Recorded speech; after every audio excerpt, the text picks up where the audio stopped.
Hello guys, in this tutorial we're going to be showing you how to change Gmail from personal to business. We're going to go over to our Gmail app, and right here we're going to go over to the top right corner where we have some options. We're interested in the gear icon, which stands for settings. We're going to click on it, and this will bring a right side panel where we have quick settings. We're going to select see all settings, and right here we have lots of information. We just need to go over to account and import. And then under account and import, you're going to scroll down to check mail from other accounts. Then next, you're going to click on add email account.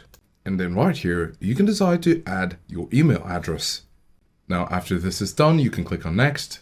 And then you're going to click on next. And then right here, you have some other information to add, such as the password, the port. We're just going to leave it at that. And then tick the box, leave a copy of retrieved message on the server, and then use SSL. And then we have label incoming messages with the address we added. So we're going to tick on it.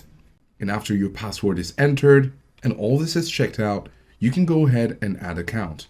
By doing this, you would be changing your Gmail from personal to business. One more thing we can do is to go over to our Google account. We're going to go over to the top right where we have the apps. We're going to select account.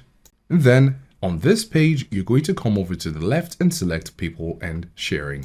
Under this, we're going to scroll down to where we have business features. Under business features, we can see that business personalization is turned off. We're going to click on it, and here we can turn on business personalization. That has been toggled on, and you can see that it might take up to 48 hours to process. We're going to go back, and back here under business features, we can confirm that it's turned on. We just need to wait for confirmation from Google. There are other things you could do to turn your Gmail from personal to business, such as adding your business and products to Google. So these are the steps to follow if you'd like to change your Gmail from personal to business.